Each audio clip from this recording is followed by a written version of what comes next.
Isn't it lovely to see the old opening credits? Do you guys miss it as much as I do?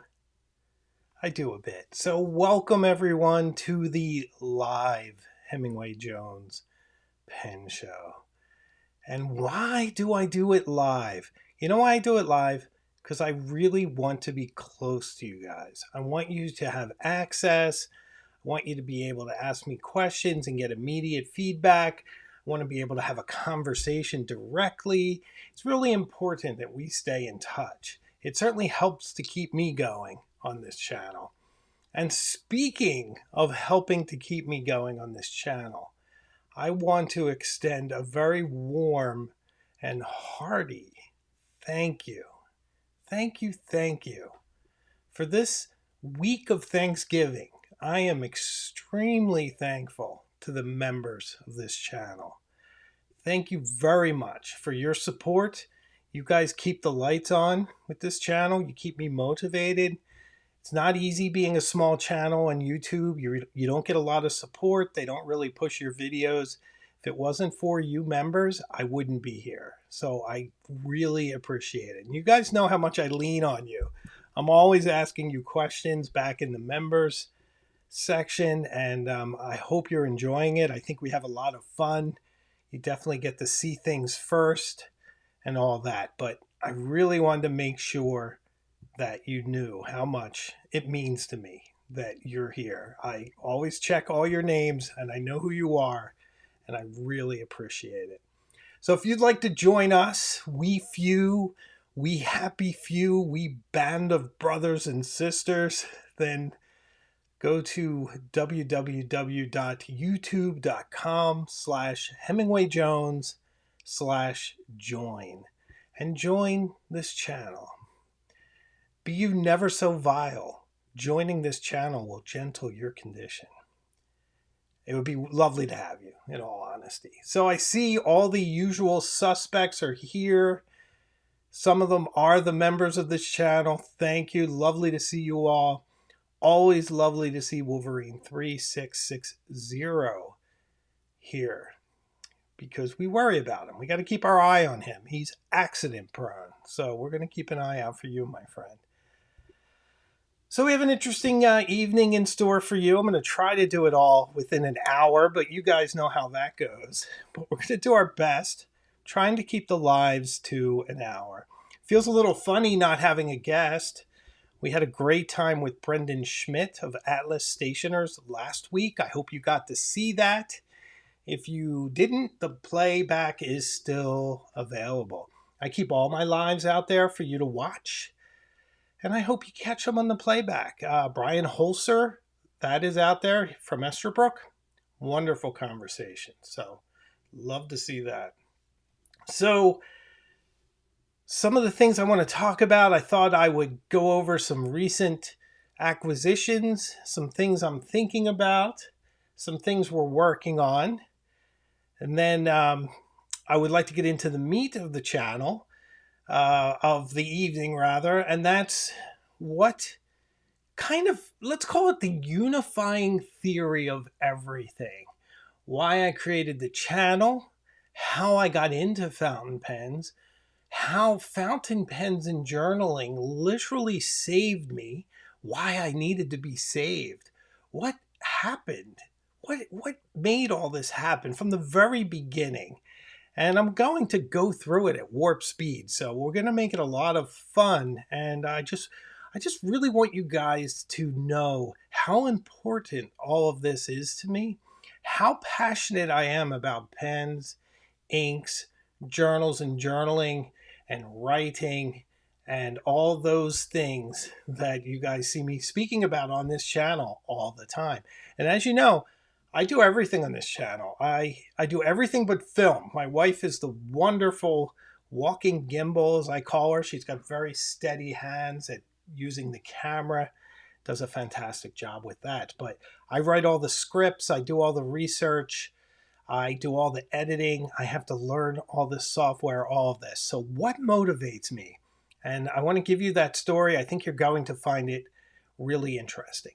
But before we begin, or maybe the first thing as we begin, I always like to tell you which pen I'm currently using and quasi-obsessed with.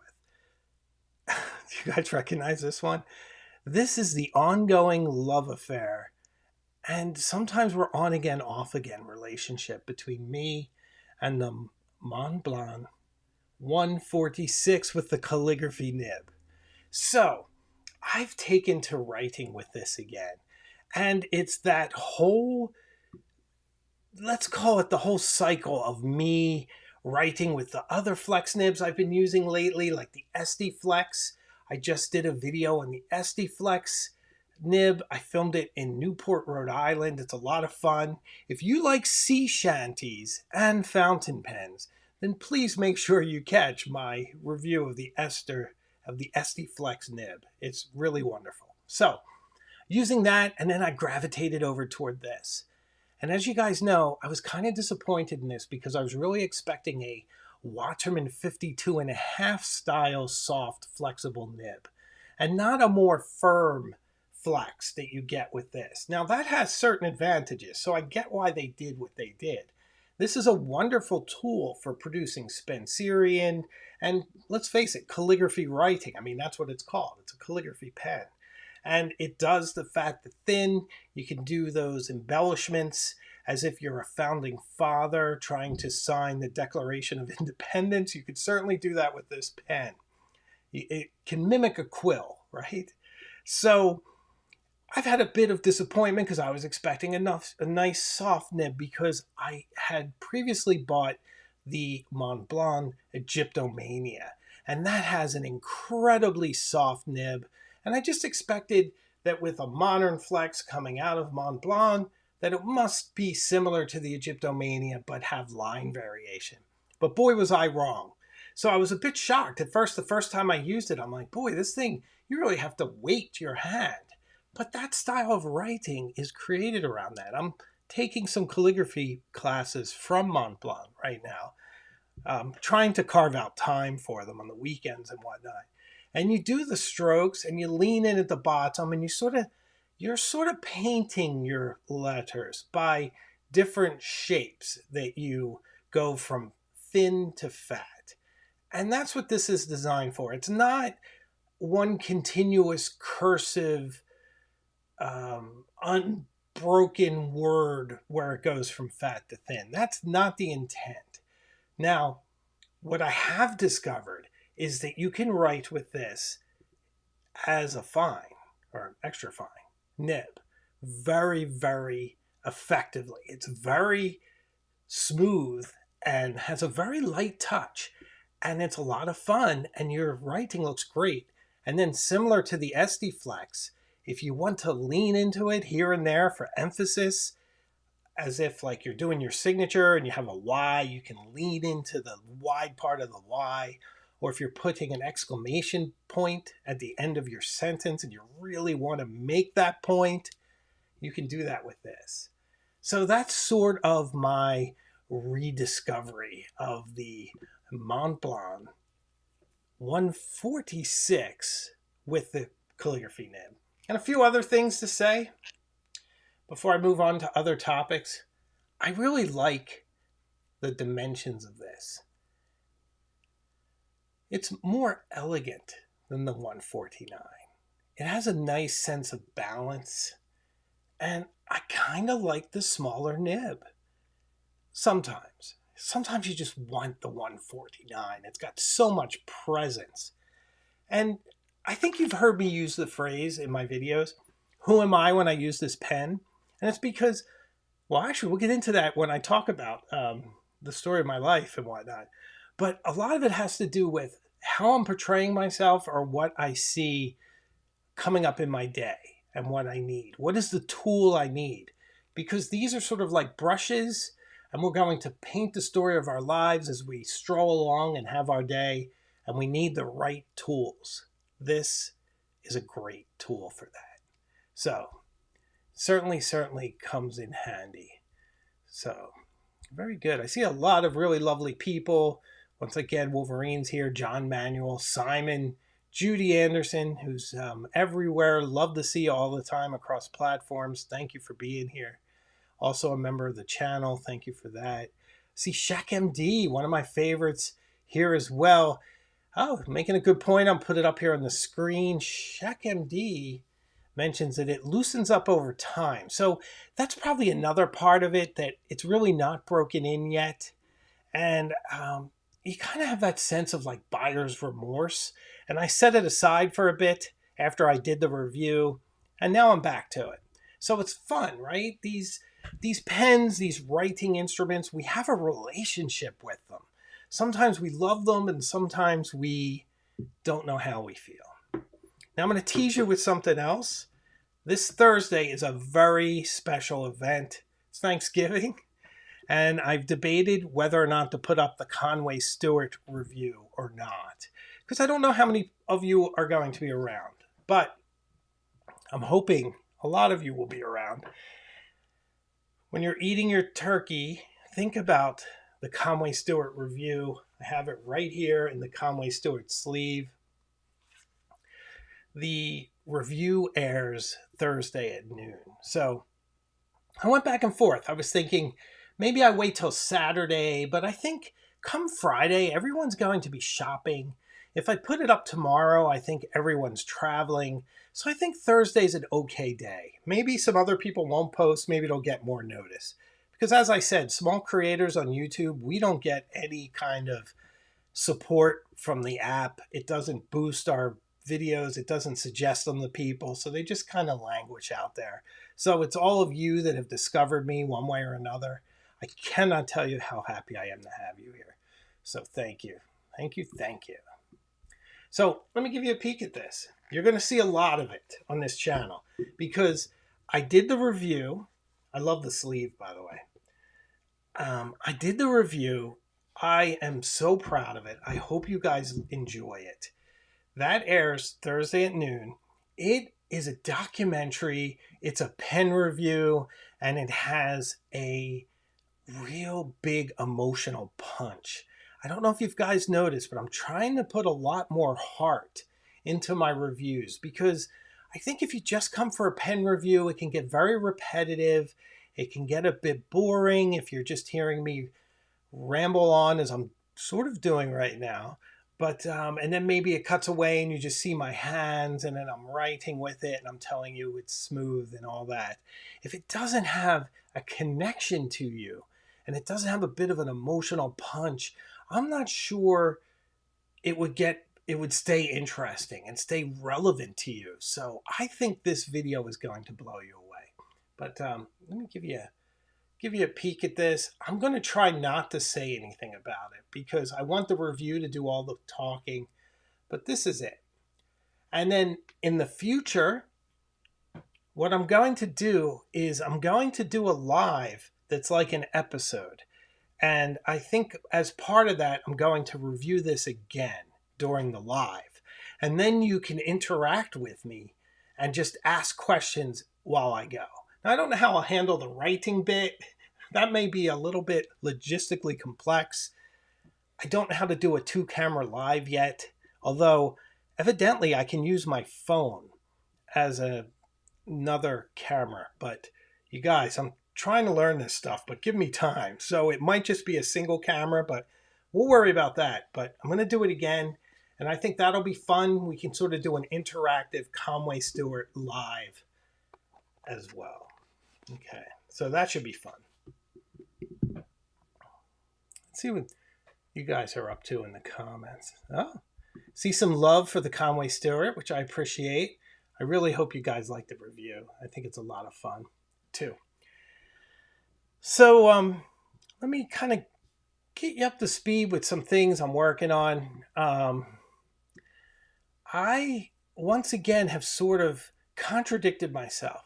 So for the longest time, I've really been into blue inks. And part of that is I work in banking, as I think you guys know.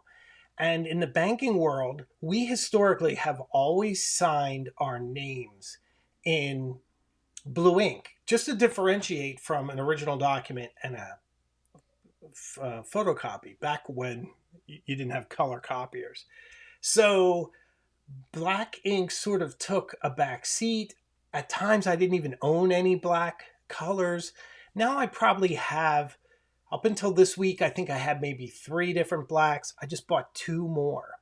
And I'll tell you which they are. I went back to Pearl Noir, which is one of my favorites. You guys know I love J. Herbin. Haven't opened it yet, but I'm pretty excited about this.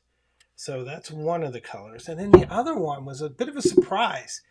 It's TWSBI Black, right? Do you guys know why I bought this? Yeah, you know I love TWSBI. That's true.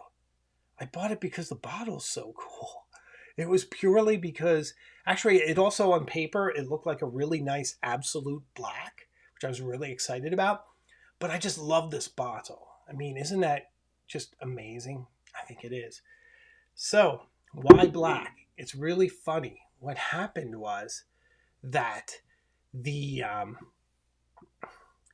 the folks at Conway Stewart had set up my pen before it left, and of course they test it before it goes, and it had just a little bit of black ink on the nib from being dipped or what have you. And I wrote initially with the black, and I was like, I like that. It suits the pen. And I think black ink is really interesting because for me, the perfect black ink would be if it could retain its glossiness. And I don't even know if that's possible, but I would love it if when you write, it kept that wet, shiny look.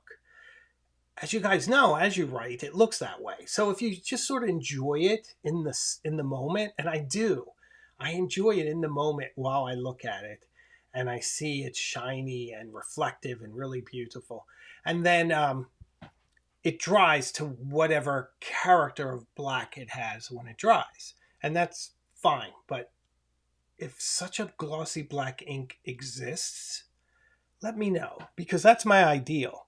But I'm definitely enjoying using black again because I have it in there, and I'm actually thinking of putting it into my Egyptomania. I think it might suit it. So, very cool. See some great folks here. Hello from Madrid. I can't believe you're still up. It's pretty late in Madrid, my friend. Or maybe you got up and it's early for you. It's in the morning. So, Shaq MD's suggesting Noodler's bulletproof. But you know, the one thing I'm afraid of, and I don't want to sound incorrigible, like I'm saying, oh, help me, and then don't help me, but I don't do well with permanent inks. I just always have some kind of accident with them. So I tend to shy away from anything but water soluble. But let me see. Lamy Crystal Obsidian. Now that's a great name right there, my friend. Thank you. So funny. So, yeah, I'm just kind of into black right now. And I'm going on this whole rabbit hole of searching for different black inks, which I think you're going to see something on the channel because I'm starting to think about like the quality of black ink, like the fact that how if you say ink, you think black, even though blue is probably what I always considered the preferable color because it's got more differentiation on the page. Unless you're writing in a blank book, then I think maybe black does.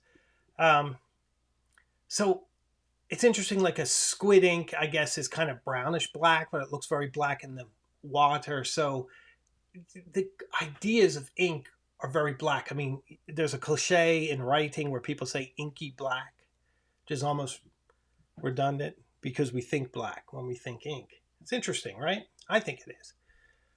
I'm sure I'll develop that more as time goes on. So, very good stuff. So, I bought the 2 black inks. That's new. I'm seriously considering picking up the Visconti Homo Sapiens for Christmas. By picking up, I mean asking for it. I'm a little hesitant in a way because it reminds me of when I was rock climbing. When I was rock climbing and you climbed a mountain, or even, I never really climbed mountains. I climbed pitches. So they were named routes and crags and things.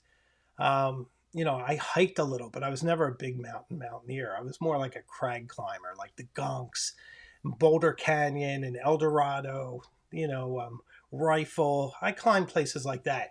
But if you picked a certain route and it was like a 511, 512, which was hard for me, and then you climbed it, you're almost sad because you did it. You've accomplished it. Now, certainly you could climb it again, and that's lovely. But there's something about having that elusive thing at the edge of your grasp that you can't quite get or choose not to get. It's not the worst thing. But I'm so curious about the Visconti, of what it's like, that interesting locking cap, the quality of the lava resin, which I really like. I mean, I've held it. I know I dipped it once, but I'll be honest, I just don't remember writing with it. I'm just so curious, and curiosity drives me because I don't like just buying things to have things. It's about the experience and the romance and the connection. And I love Italy.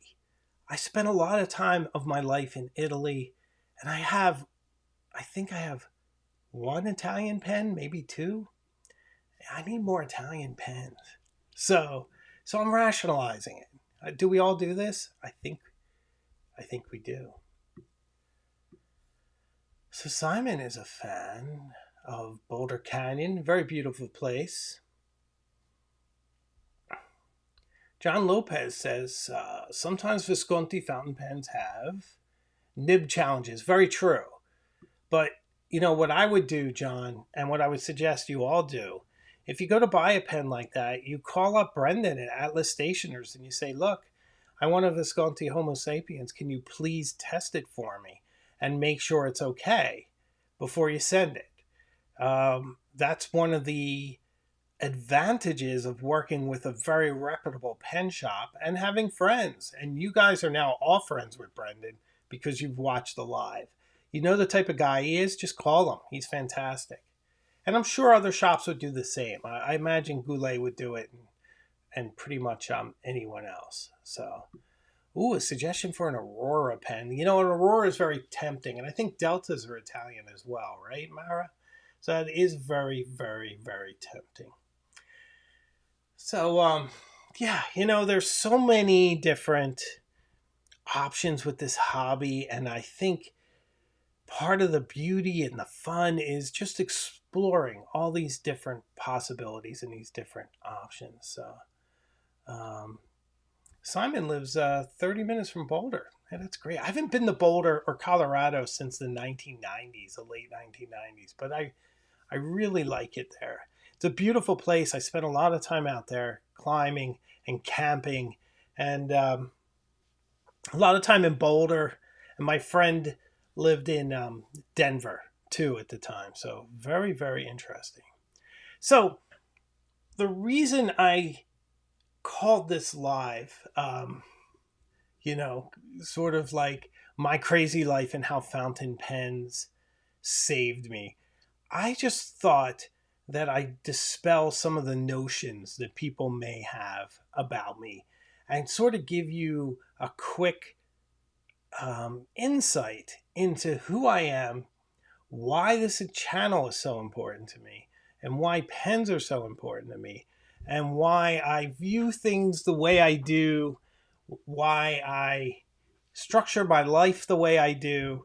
And I'm hoping it could help you guys both understand me and the channel, maybe give some people some guidance on how they might want to adjust their lives, possibly.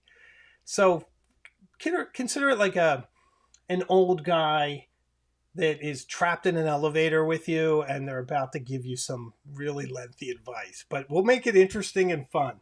So I just want to start out at the beginning. I was born in Philadelphia and my father passed away when I was 18 months old. And I had one of those really interesting magical childhoods that probably nobody has anymore.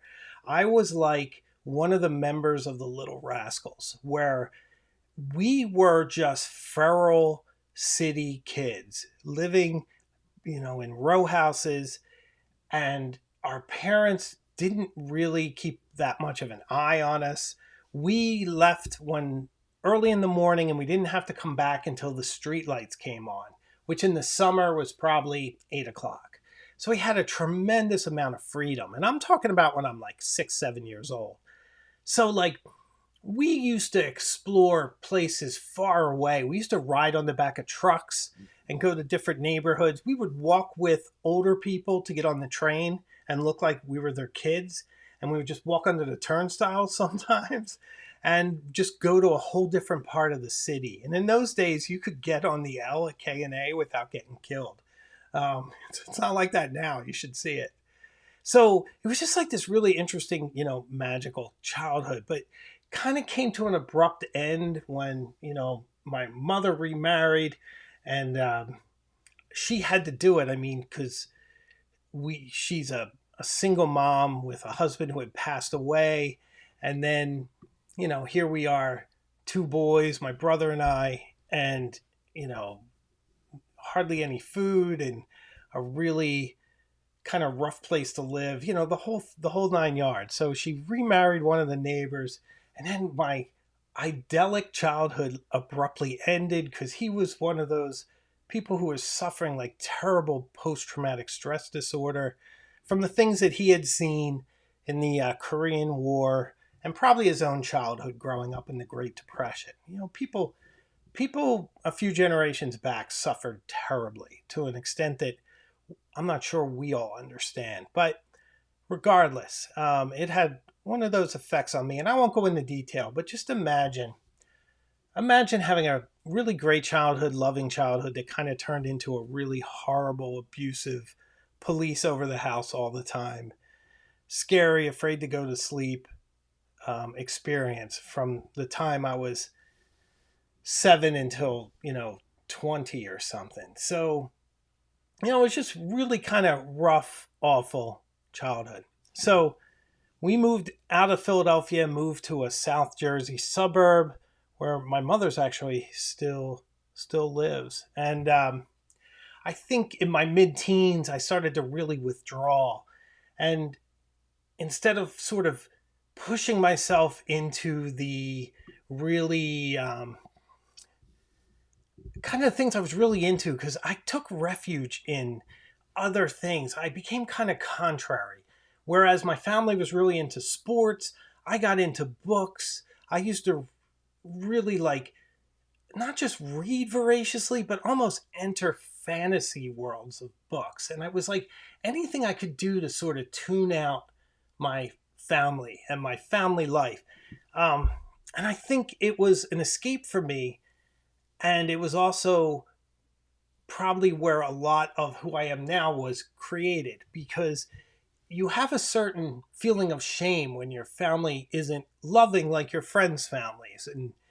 And I think I was creating my own world internally. But so, high school came up and I worked my way through high school. I started working when I was 14 years old at a Rite Aid pharmacy. Had some tremendous adventures in high school. I played guitar then, had long hair briefly, never did any drugs, surprisingly. And I'll say this to you guys, the one thing that really affected my life more than anything is I never did drugs. I think if I did, I would have used drugs instead of books as an escape. But here's the dangerous part. When you come from an abusive childhood, and I'm sure many of you have, and that's why I'm sharing this, and believe me, we're going somewhere with this, you look for chaos. And if you can't find chaos, you create chaos, because your idea of home and everything is elevated. It's not just sitting quietly, because when you're in an abusive house, you sit quietly and somebody comes and they push you off the chair or what have you. That's what you do. So then you self-sabotage your whole life. You abuse the people who love you in turn, psychologically. you could just create horrible, dramatic chaos rather than trying to transcend it. So, how do you get out of that? So, I went to college and I failed out my first semester completely and had to go to community and then went back in and ended up graduating with a 3.5. So college was sort of the bit of the turnaround for me, but it was in doing the right things. Like I started to make better choices, but I was still very chaotic. I was the worst boyfriend, like the worst guy to date. I thought I was like the nicest guy. I was a horror show, like I look back. And how do I know that? Because of journals, right? And we'll get into more about that. So the other thing is, when I went to college, my parents weren't saying, like, oh, it's college time. Come, we'll pay for it and all that. So it was really up to me. So I made college happen. I worked my way through college as a bank teller and as a carpet installer. And it took me 7 years to do my undergrad, but I did do it. And I was really proud of that, because when I graduated, I didn't have debt like a lot of people had because I had paid my whole way through myself. So it was pretty tremendous. But so I got married and then I got a job in banking because I had banking experience. So now at least I'm on a good career path. I'm going to go over this part real quick. So I got married. That was a disaster. I picked the wrong person for the wrong reasons, but thankfully there were no children involved. So that was more like a serious relationship. And then we broke up. I mean, I barely think about that now, but it had a big, profound effect on me. And then I was single for a while. And I think I was very chaotic then. And like I said, just not fun to be around. So what then happened was I would have these tremendous episodes of severe depression where I was able to get up and go to work and walk my dog, because I had a dog at the time. I had this beautiful Dalmatian dog named Carmina Burana, my dog, who I adore. I miss her. So I always had to walk her and I always went to work. But the depression was debilitating and I couldn't always figure out what would trigger it or what was wrong with me that I was, if anything's really wrong with you. Sometimes there's nothing wrong with you. You just go into a depression. So it was probably around 2010 when I really wanted to fix it. So I went to a therapist who was fantastic. He really understood me as a personality type.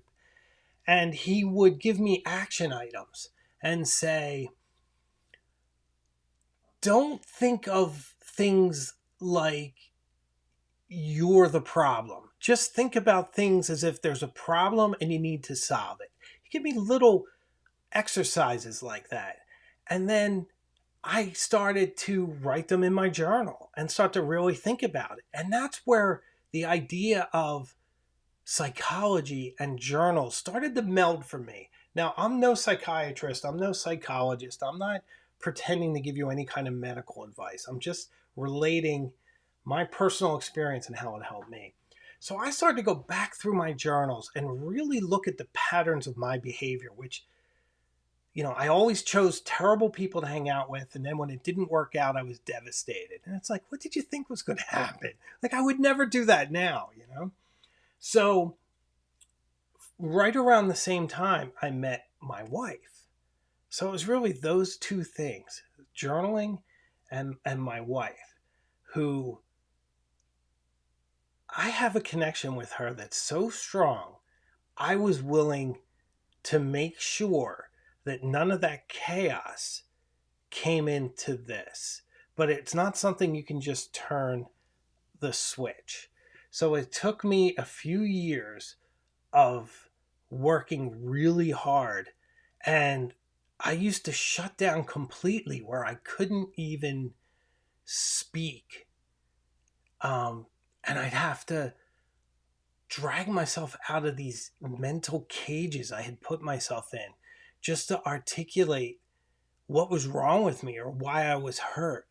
And the more I spoke, the more I started talking to my wife about things, the more I realized that she's not like me. She's not chaotic. She's not, her motives weren't ever to hurt me. You know, she always loved me, and I didn't understand that. So it took a long time for me to understand that. And it was writing these things out where I was able to sift through what was real and what isn't real. Because your voices, and I don't mean in like a schizophrenic sense, I'm talking about your internal monologue, your guidance system. When you're a severely depressed person and you're trying to recover from things that happened to you in your life, and the fear, like I have a lot of fear, and I always have had. My fear is that life's going to disappear and all the safety that I've created for myself is just going to disappear. And I'm going to end up back in Philadelphia in that horrible house that I grew up in. But that's not how life works. But that's my fear. And I'm working on that. So back to journaling. So with the journal, you're able to write down your inner monologue, and you can really make sure that the voices that you're listening to are saying the correct things. Are they supporting you and giving you accurate information about your life?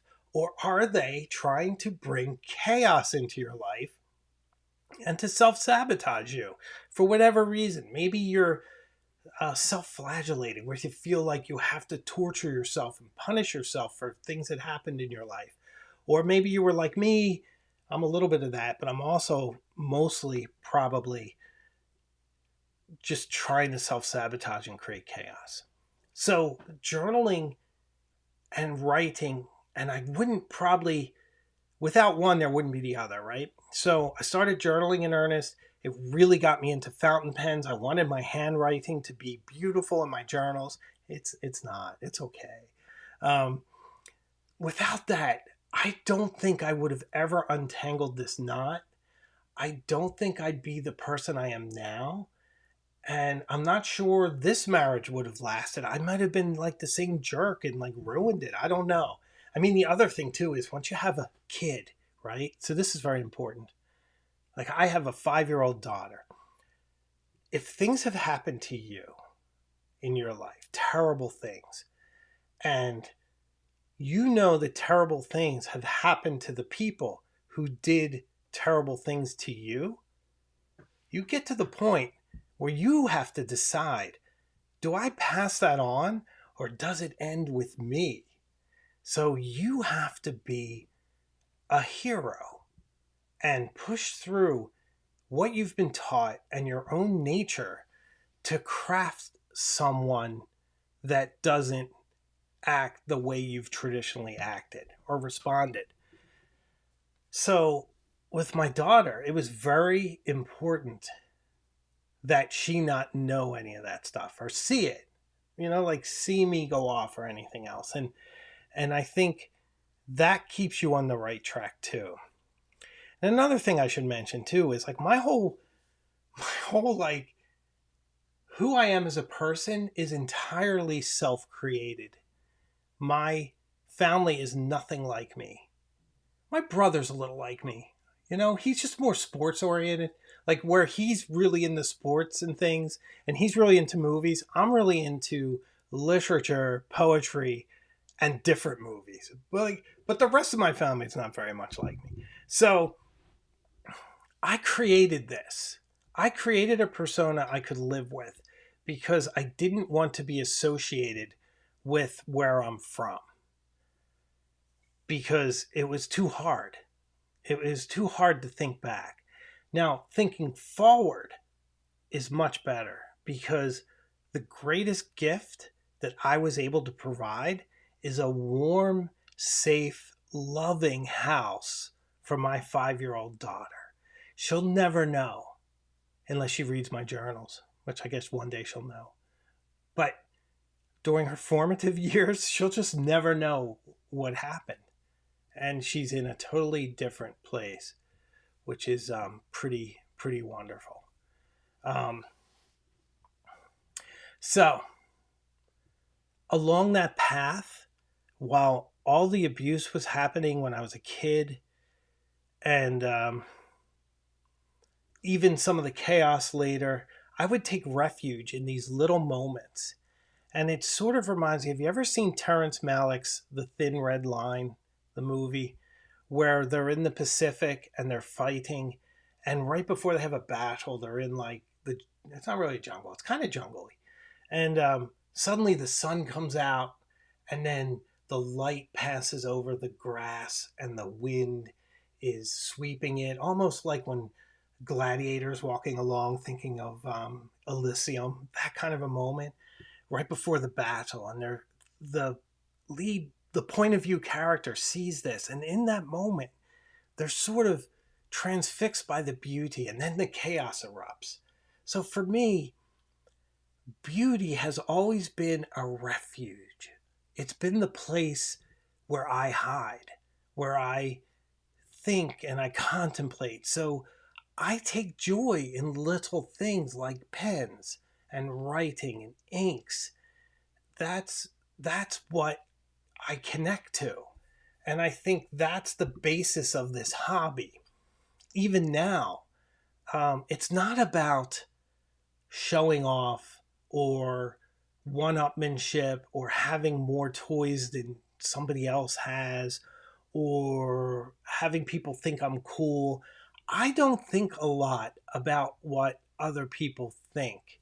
I'm so busy trying to express myself as a person, and I mean like through my videos and things that I put out there, be successful in my career, which is going swimmingly, thank heavens. I love my job. I work with fantastic people, and I do really interesting things. And being a great dad and a great husband to my wife, that's what I'm worried about. Not what people think. In fact, I am far less concerned of what you think of me than what you should be thinking of you. I want you to feel good about yourself. And that's why this channel, from day one, you'll hear me, it's about journals, fountain pens, journals, and journaling, and just about anything and everything that's going to keep you inspired and keep you writing. And that's because I think that by doing these things, you heal yourself. Because we carry these things from our past. And I had an incredible realization a few weeks back. And it was sort of a Roy Batty moment. Do you know Roy Batty? He's one of my favorite characters from Blade Runner. You know, he's a replicant, and he's about to, gosh, why do I forget the name of the character? I forget Harrison Ford's character. It's really embarrassing. But Matt Deckard, right? Deckard. He's about to kill Deckard and drop him off a building.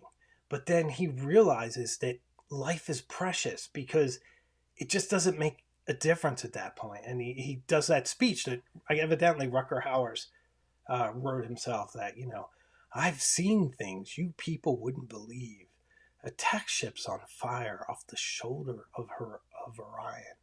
I've seen sea beams glittering in the dark by the Tannhauser Gate. Now all those memories will be lost in time, like tears in rain. Time to die. And I think how it spoke to me is that all those things that happened to me as a child, there's only two people alive right now that, beside me, that know anything about that. It's already dispersed in the midst of time.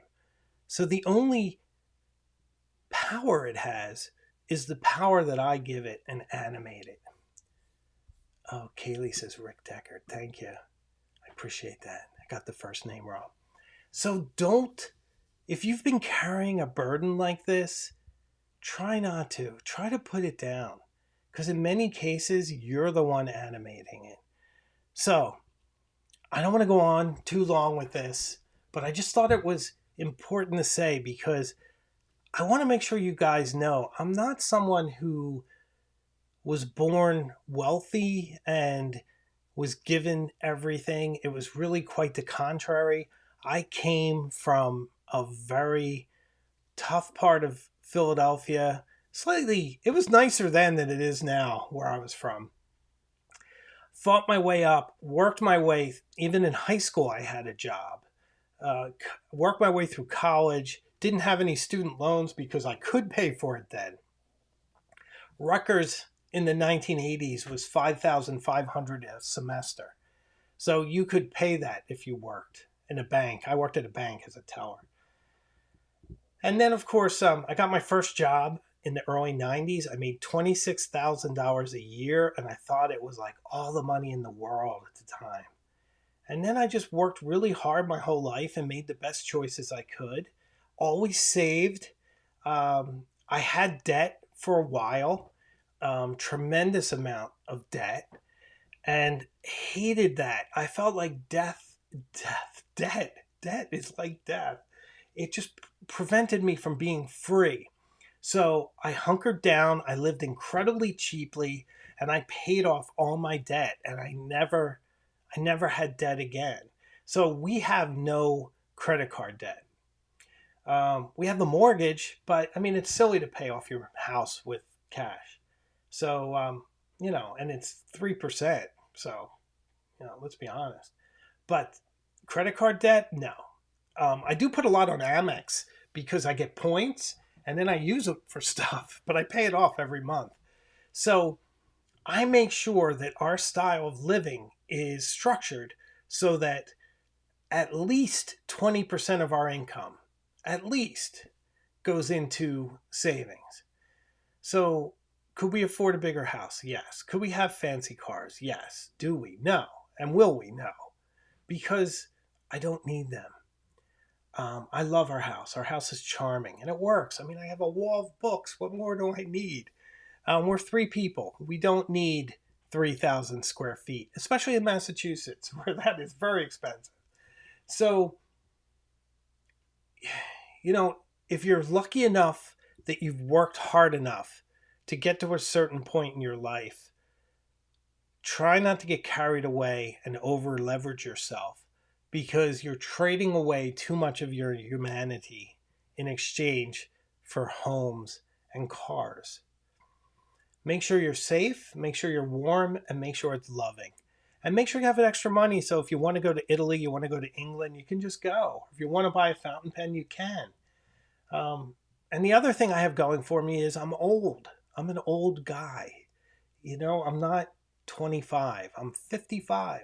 I've had a lot of time to save, different economies and things. So I just don't want the impression out there that I'm some kind of an elitist and that I've been given everything, because my blood, sweat, tears, toil is spread amongst the pages of my journals for the past 2 years. So, anyway, that was fun. So I just wanted to really get that out there. Let's take some questions. Jim Carrigan, tell your daughter whenever she can understand it will be a lesson that teaches that inner strength can get you anywhere, and she will see a quality that will guide her. Yeah, I think that's true, and I think also that it's probably a good idea for people to know your hero's humanity. I had a grandfather who was lovely. I always felt my whole life he was the only person in my family that cared about me. And I loved him to death, and he was so charming. And I wonder now that I'm older if maybe he had struggles, because he would never tell you. He was that generation that fought World War II and all that. So, who knows? Oh, good. Wolf is saying I'm not old at 55. Thank you. I think I'm old for YouTube. I don't know. But I'm trying to keep it together. At least my hair's still dark, mostly, right? So, so it's this pursuit of beauty. It's a pursuit of experience. And it's this way of explaining myself to the world that keeps me motivated with journaling and with fountain pens. It's not about exclusivity. It's not about luxury. I don't care so much about those things. I mean, I like some nice things. As a matter of fact, in the new acquisitions, my wife bought me this. Do you guys see what I'm wearing here? This is like the most awesome thing in the world. I highly recommend this to everyone.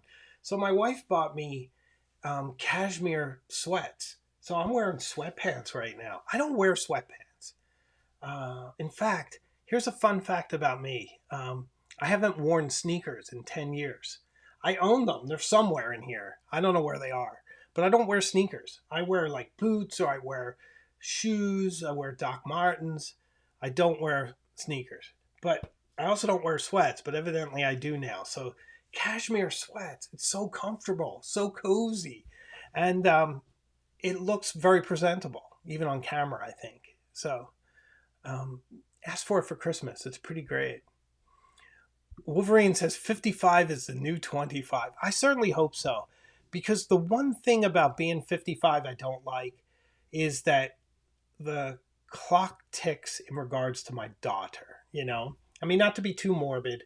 I mean, I was probably morbid enough. I was probably such a downer. I probably lost half of you. But thanks for sticking with me. I just really felt the need to explain myself. My daughter's 5. She was born when I was 50. So as she gets older, it sort of reminds me that I'm running out of time. But it also motivates me to do more things. It's like she'll be 20, I'll be 70. So as she gets into her full power, I'll be like Beowulf about to fight the dragon, you know. But that is the way of the world. We're born to die and to raise our kids. And I'll do that happily because my daughter's wonderful. So very good stuff. So I need a transition here, guys, because I want to get out of this and get into happier talk. I'll bring up about the membership. Thank you, you guys, for being my members. You don't know how much it means to me. Thank you. I know I say that a lot, but it does mean a lot because I get a little disappointed sometimes. I feel like I put out pretty good videos that are very entertaining, and I'm not sure they find the audience that I would like them to.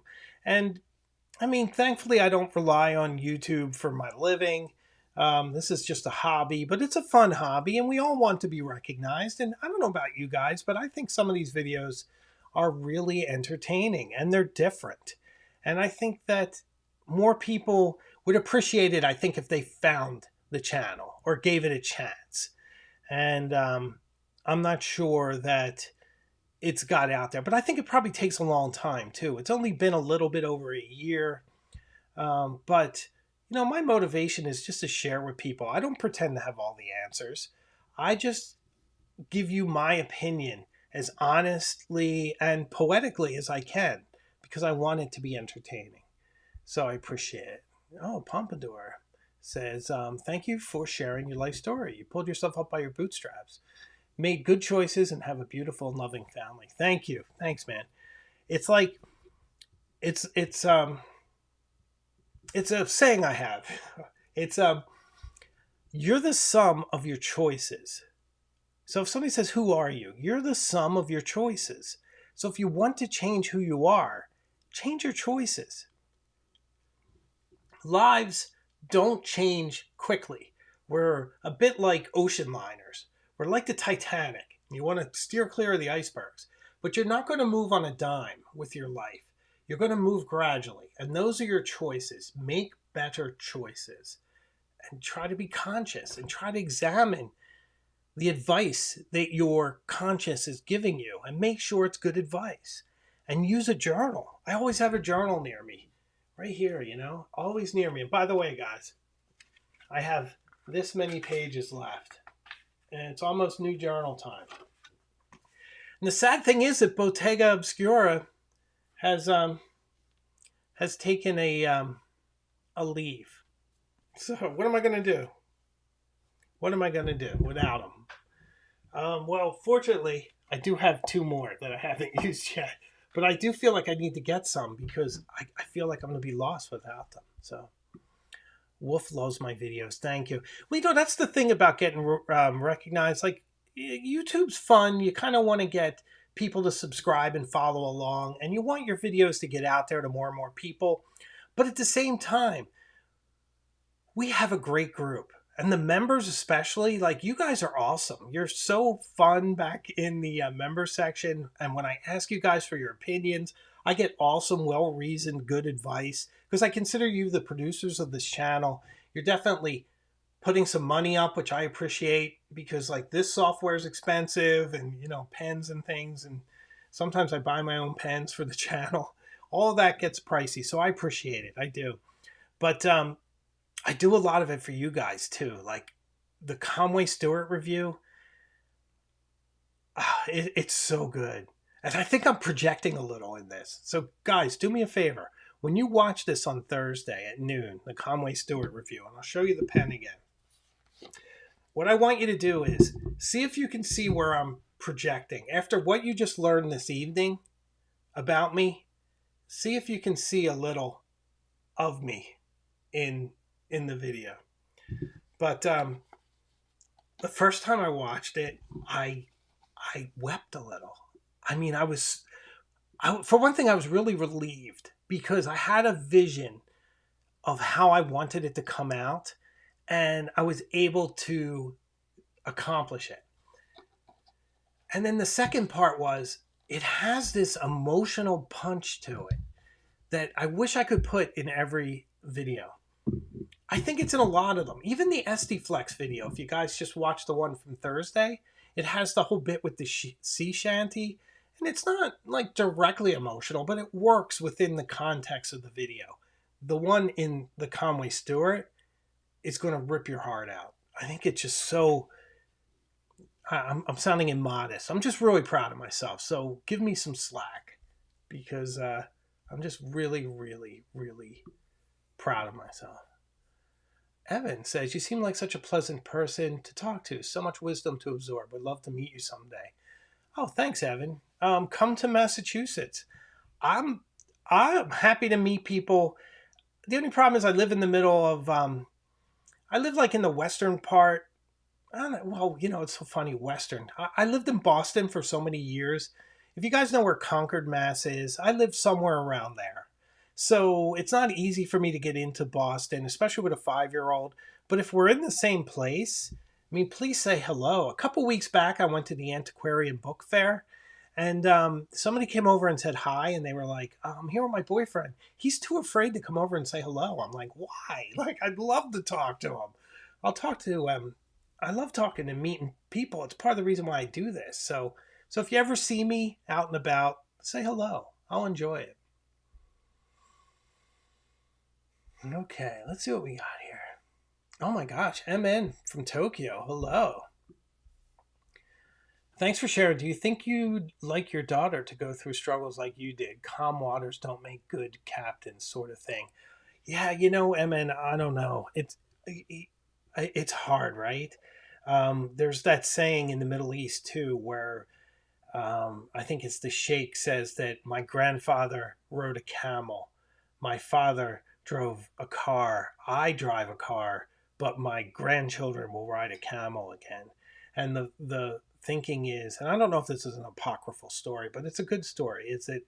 It's essentially the idea that good times make soft people, and soft people don't make things safe. But is that really is that our highest aspirations for our societies? That we have to go through horror to keep our guards up? So to be honest, MN, I want to spare my daughter all of that. She's a really good person with a really good heart. She was telling me today that one of her friends was making fun of her because she couldn't draw a certain animal.